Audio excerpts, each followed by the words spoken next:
Welcome to our experiment, the 100-Person Project Simple Questions for 100 People.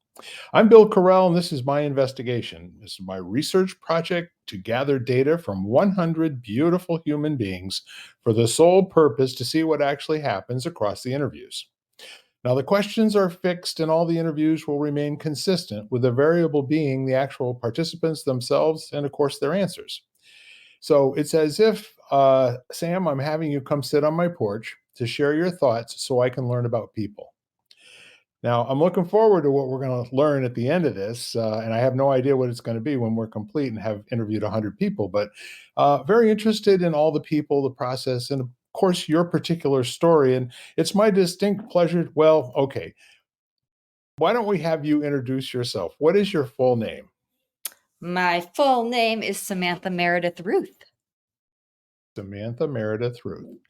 And what are the origins of the particles of your name? Who did you get them from? My parents, Terry Scharf. My dad's name is Melvin Scharf, but he goes by Buddy. Nice. Great. And anything in particular about those names? Were they Well, I was supposed to be named Rebecca. Thank God. Nothing against a Rebecca, but I just don't see myself as a Becky or and when I was born, my dad decided I did not look like one, and Samantha I became. I think that's awesome. I have a Becky, by the way. And no, you don't necessarily look like a Becky, but I can see you going a lot of different ways, depending on whoever it was that loved you and named you. So, along those lines, what is your favorite nickname that most people don't know? My dad calls me Sambo. Sambo? I like it. And when did he start calling you that? God, as long as I can remember, like my brother, a lot of family called me Sammy, but he's the only one who ever called me Sambo. And the Sambo is your favorite? For sure. Give you a good feeling when you say, "Yeah, you're smiling." Okay, I get it. So, now here's an interesting one. When did you first notice what color hair you had? I have no idea. Absolutely no idea. Probably, I would say sometime in elementary school. Can you recall any time when it was kind of interesting or important to you? I'm not a girly girl. You're not, are you? Mm-mm. So what kinda girl are you? I'm a tomboy, um, total tomboy, sports, no dolls, no pink. Never mind what color it is, it's in my way. Can I get it out of here? Yes. Good for you. So, I'm gonna resist calling you any of your nicknames simply because I don't have your permission yet, but at some point along in our relationship, I will. Now, what is your favorite thing to do to intentionally waste time? Anything with my dogs. So say some more about that. Do you have more than one? I have 2. This is my youngest. Yep. Sassy is turning 12 this year. Don't know exactly when. Dallas is 5. And so anything. If we have time, an outdoor adventure somewhere, but we can amuse ourselves with a stick. Yeah. Do you throw balls? Do you have one of those big, long plastic dubers that you chuck it and it goes about 100 yards and then they get it and they come back panting? That's one of my favorite things in the world. And it's amazing. I guess there's a thing inside of the dog, the way that they're wired, no matter how many times you throw that ball. I've never seen one get disinterested and kind of look away and go, "I'm not doing it." Oh no. No, and the reason I hesitated was because to me it's just not a waste of time. That was why I had Right. to think. Is there something else that you do that you would consider a waste of time? Because I agree with you. That's building relationship with a family member, isn't it? Yeah, yeah. I mean, I get like wasting time, TV, football, sports, but I love that. Well, since you brought it up, we got creamed last night by Creighton in Omaha. They won by 20 points, and that was really just a flash knockout. So I'm still recovering from that. Anyway, so this one will be kind of interesting, and I really don't know what your favorite is, but what's your favorite movie to watch alone? Not much of a movie person. Shawshank Redemption. I get it. What do you like about it? I'm a big Morgan Freeman fan.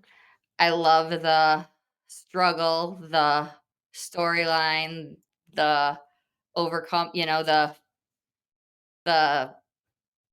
wrong do it, I just the whole movie. That's I and it's not my favorite to watch alone. It's probably my favorite movie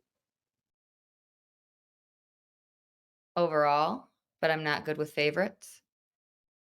Usually I have to say 3 or 4. Um, but there's nothing not to like about that movie. Well, I'll tell you what, I completely agree with you. There is so much in terms of the character development and the ending. If you haven't watched this movie, you folks at home, I highly recommend it.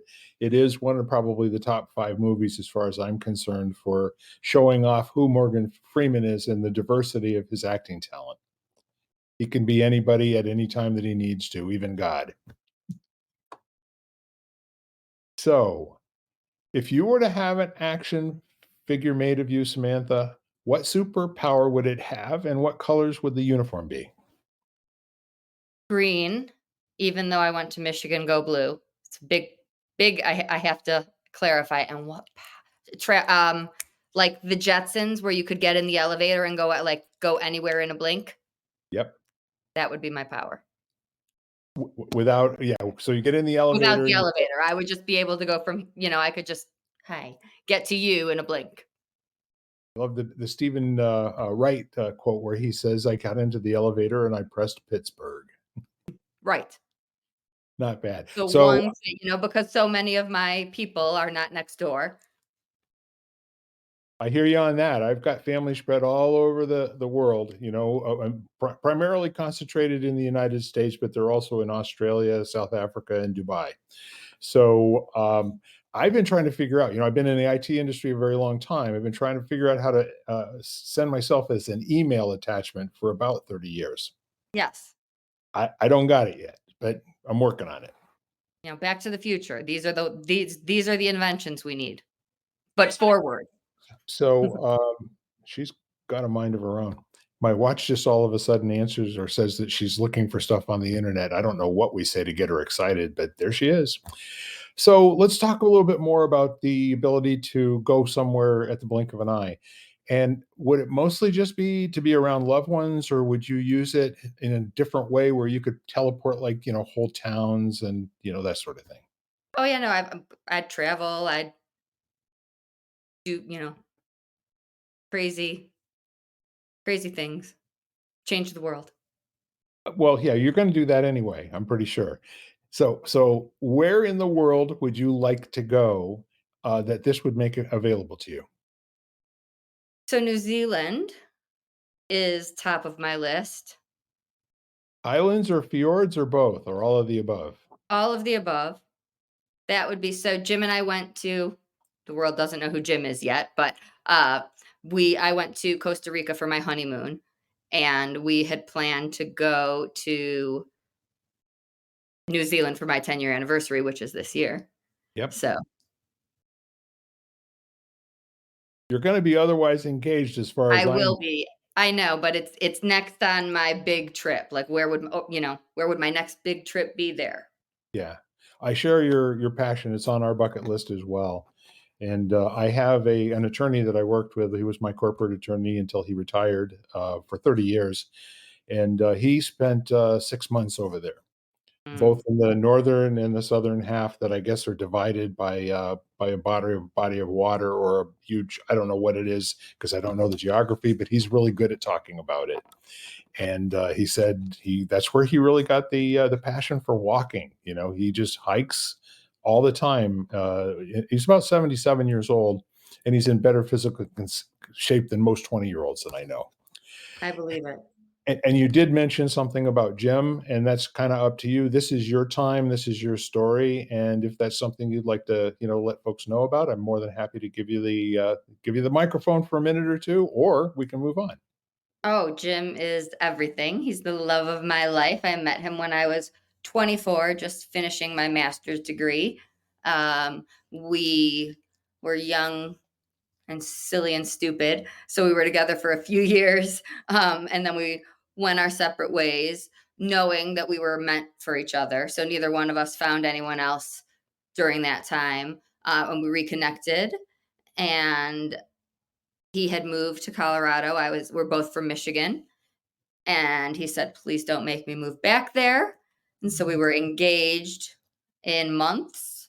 And I moved to Colorado. We were married, and he unexpectedly passed away from an undetected heart condition he'd had his whole life, less than 4 years after that. So, I'm so sorry for your loss, and I'll tell you what, I know that's a big part of your life now in terms of what you're doing and your commitment to make the world a better place and to change it. yes, Yeah.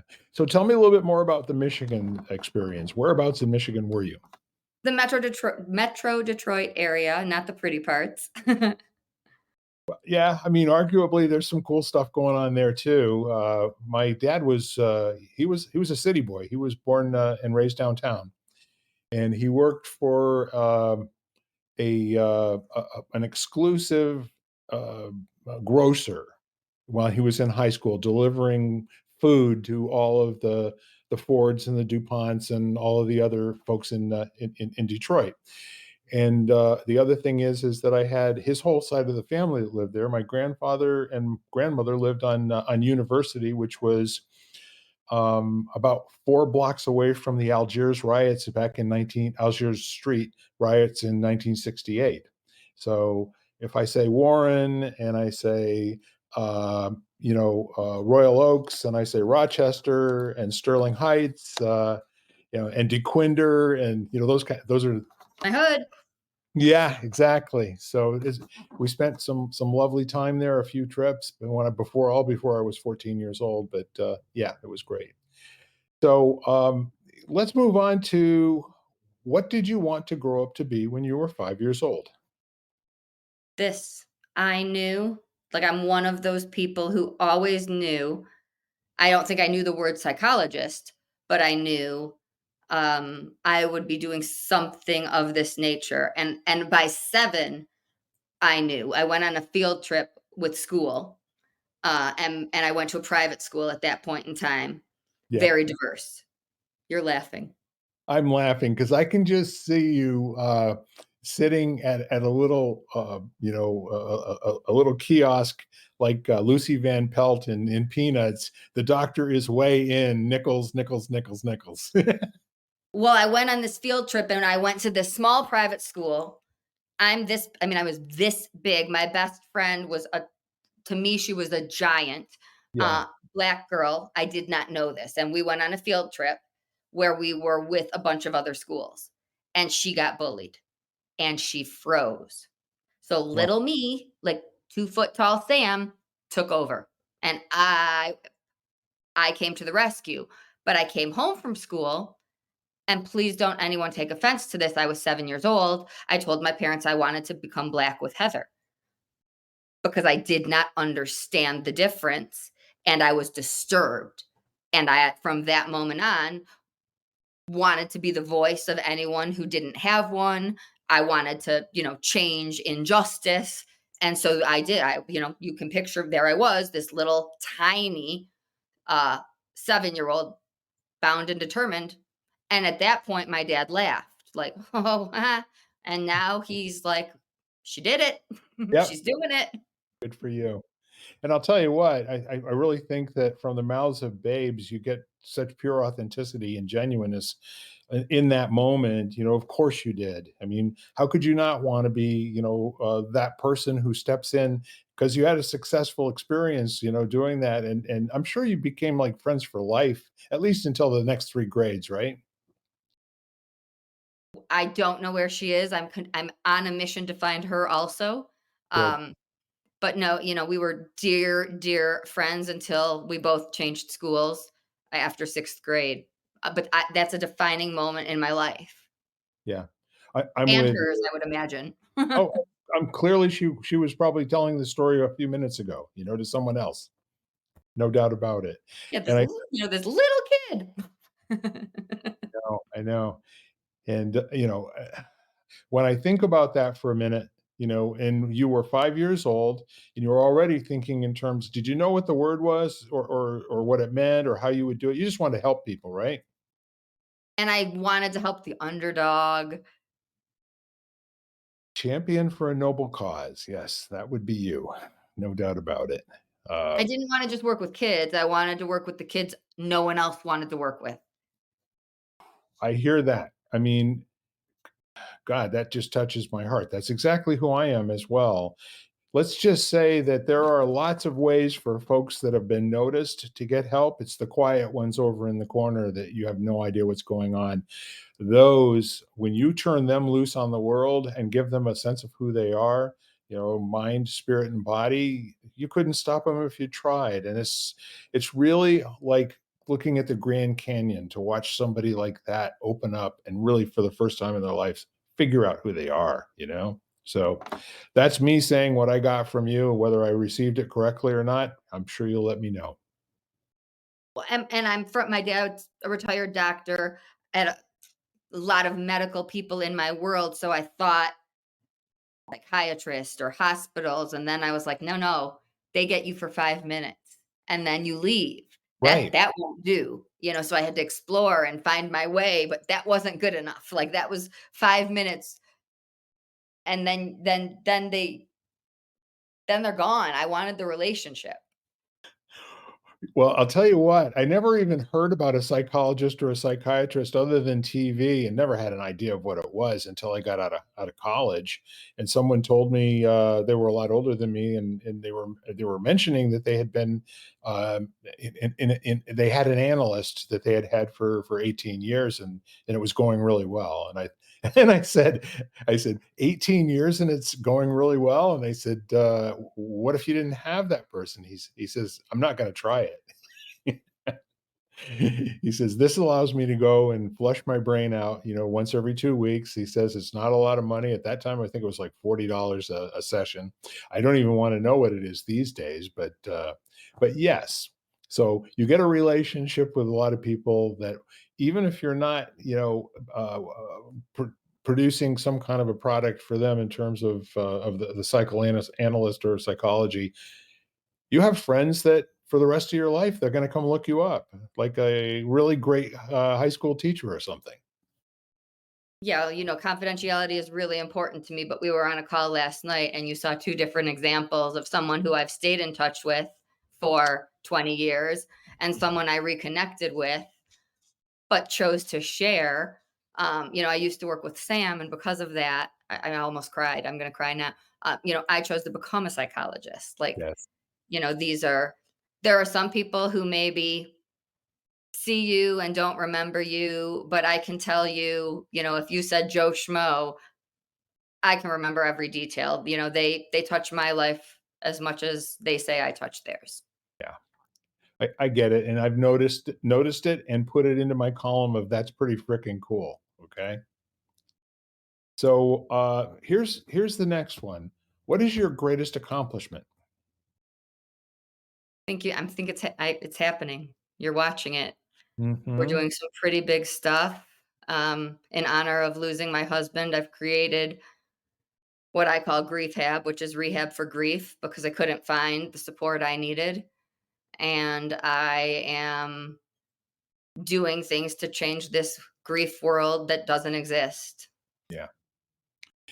Yeah, and this would be a great spot for you to say a little bit more about that because I do know that this is a burgeoning field. And last night on the call, I was sitting there thinking to myself, I almost said out loud, I said, y'all are using some jargon that I'm not really familiar with. And it's powerful to have distinctions, behind that jargon that allow you access to being able to communicate with people and be with precision. And that's true for everything. It's true in what I do in the IT industry. I did a lot of um, grease monkey stuff in my early 20s, and some carpentry. And there's things that you just have to be able to say in the language of whatever that discipline is. And so I'm glad to be around. It's nice to learn something new every time I'm around you folks. And I truly believe, I was always ready to change the way the world viewed mental health. I knew Yes, that I was doing that. When I lost Jim, I suddenly learned that the grief world is really similar. People looked at me like I had horns. They didn't know how to talk to me. All of a sudden I was like, there's a similarity here. And you lose people. It became very, very isolating. So the mission became to change the way the world views grief and mental illness. sure. And there's just nothing out there. Yeah, There's just not. And what isn't enough. Uh, you heard so many people say I wasn't even given a pamphlet. The places that you should be getting a resource, or somebody saying, let me help you find something at the time of loss. It doesn't happen yeah, when you're going through this trauma, and we're left to our own devices when we are at our lowest point. yeah. Well, what possibility? And I'll tell you what, this is exactly what I'm talking about. I'm sure before Jim, you probably thought about grief in a particular way. And then afterwards, I'm sure that transformed into something that was full of rich distinctions. And last night we were talking about using words like navigate, negotiate, and all this sort of thing. I never even thought that grief was something there was anything you could do about. And to me, it was like, the getting punched in the nose over and over and over again. And that's it. I just knew it hurt. So I appreciate that, and I really think that it is your greatest accomplishment because you are training other people. You're providing a leadership that I think is really needed in the world. And in terms of questions for 100 really beautiful people, I'm glad we're spending some time today. Okay, Thank you. you're very welcome. So along those lines, or maybe completely different domain, who's your favorite person to listen to, Sam? Jack Canfield, who is the creator of the Chicken Soup for the Soul series, Yep. has been a mentor of mine for my entire probably since I was in college. And I've always used his books with my clients. And when I lost Jim, and I was sitting under a tree with my one dog, Sassy, and his book, The Success Principles, someone came up and said, "Are you part of his training group?" And I did not know he had one. And so I was fortunate enough to be able to work with him in person. So not only is he a mentor out there in the figurative world, he's actually somebody who helped me get through when I really thought I would not only never work in my own field again, I didn't know what was next. So he's my favorite.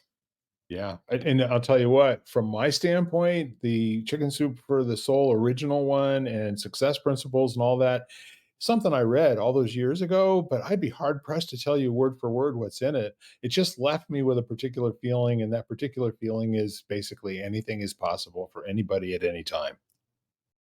And it's not rocket science, right? It's stuff that we can all do and apply to our daily life. And if you do it and you do it consistently, you can have a different outlook and a different quality. And my life has changed because of it. And I've met the people who helped me get here. Yes. And I'll tell you what, that's not for nothing. There are some people that are really good to have in your Rolodex, and I don't think that If you wanted to be six degrees of separation from anybody on the planet, he removes a bunch of degrees for you, just by being who he is. No doubt about it. So I'm having fun with my electronics over here. They've got a mind of their own today, Could and be Jim. I could told you, be. always. It could be, no doubt about it. So, all right. So that's cool. You like to listen to Jack, and with darn good reason. He's been transformational in your life and giving you an awful lot of energy and a lot of support just thinking about him. So let's move on to the next question. And that is, please complete this sentence. When I grow up, I'd like to. Play. Interesting. And I get it. That's so say some more about that so the folks at home can start to grasp it and take it on board. I had to grow up too fast. I've taken life too seriously for a Yeah. long time. Losing Jim has made me take life, I don't wanna say less. I'm very intentional with how I spend my time, with who I spend my time, Right. and as hard as I work, I spend all my time working to change this world. When I grow up, I also wanna have fun, and, I have a lot of pain, so, I want my free time to be enjoyable and happy and, laughing and fun. Yeah. I mean, I get it. So the neat part of all of that is that the fun and the happiness and all the rest of that is something that comes from inside of you. It's not out there in the world. There's no place to look for it that if you cut it open, you'll find happiness and fun on the inside. And I know you know that because the minute that you said it, your face just lit up like a Christmas tree. It was fantastic. So I don't have any question, and I get the feeling also that you're having that future fun now in a lot of instances, and thanks for sharing that. That's what I wanted to get out there for the folks at home. Well, to anybody in a struggle also, I will say that last year, which was my 6th year, is the first year that I started to enjoy living again. It's the first year that I wasn't forcing myself. I was doing things and enjoying them. So Yeah. even being able to say that answer, that's something I didn't know if I would smile again. So that really truly is for people who have been through what we've been through, something that I didn't even know if I would be able to do again. It's in the classification of big deal, you Yeah. know? That most people take, for granted, and they have their moments and all the rest of that and move on. Uh, and at some point, you have to be a very strong person to get back to have the trust in the universe to be able to generate that for yourself, in my opinion. So, I like it. Have fun when you grow up. I think you're doing that. So, yes. What is the most important thing in life to you right now? Family's always the most important thing in life to me. I was torn between this mission, but family first always. Say some more about that. Who is your family? How many folks would you consider to be family, and what's their relationship to you? Well, you met Dallas. I have Sassy sitting over here right now, who is my oldest. My parents, I have a younger brother and two nieces who are my world. Yeah? It took Jim, I would not have left Michigan. And big tribute to my brother because my youngest niece is 11. I've been in Colorado over 10 years, and I was very nervous to leave, thinking I wouldn't be as close with her as I am with my oldest. And we are the best of friends. And so that says a lot about my brother, my relationship with him, and what he's done for us to be as close. So that's my biological family. Well, I'm guessing it says a lot about you as well. I have a feeling that you have the, capacity to unlock love inside of other human beings at a master level, and not in a manipulative way, but in a way that basically allows people to strip away the nonsense and just get to what's genuine and true. Well, thank you. That's I haven't heard that before. Thank you. Well, I'm a fairly good listener, people tell me, and I can hear that all around you in the not in what's not being said, okay? So, that's a great thing to be important to you right now. And the next question is kinda like a summary for what we've talked about and whatever else you wanna add in there, Sam. What would you like to leave in the world after your life is done? I want to be the person who changed this grief culture and mental illness. I am going to be. Yes.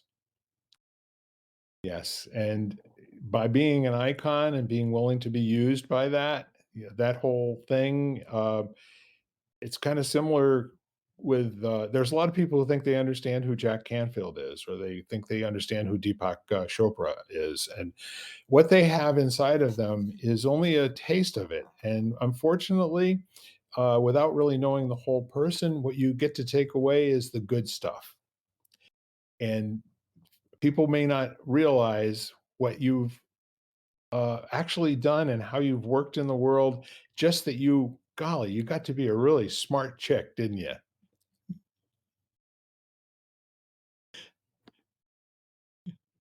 I lack some common sense.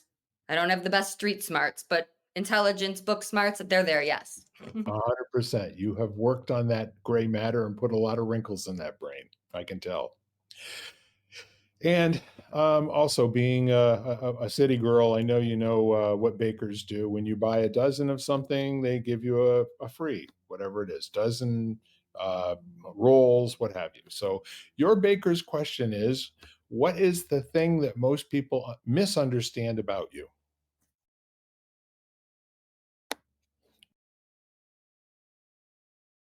Hmm. Well, I would say we have to ask them. I think, uh, hmm, in the past, I would say that I had like a tough edge. I didn't let people in. Losing Jim broke all of that down, and I have no walls. Frame closed. I don't know. That's a great question. Now I want to know the answer. Let's keep going. I think you're onto something. That there's a wall? Well, actually, that people think there is. Do you think there is? No, I think I'm like an open book. There you go. That's the rest of the story, as they say. And not only that, you're maybe, just maybe, you're a available open book and not really hard to access if people will hang in there for a minute. Yeah, I put it all out there. You can reach me anyway. Real numbers. It's fantastic. And is there anything else about being misunderstood, possibly? Well, I think in the world of grief, you look like you're fine. So as I am now 6+ years out there, working all the time, trying to change things, many people might think I've gotten through it. Um, and so I cry every day. Yeah, I don't hyperventilate in fetal position like I did the first year, yeah, but I'm not okay. I cope better and I have much better tools and support system. But I just choose happiness and I choose a positive outlook. I'd give anything to have Jim here. yeah.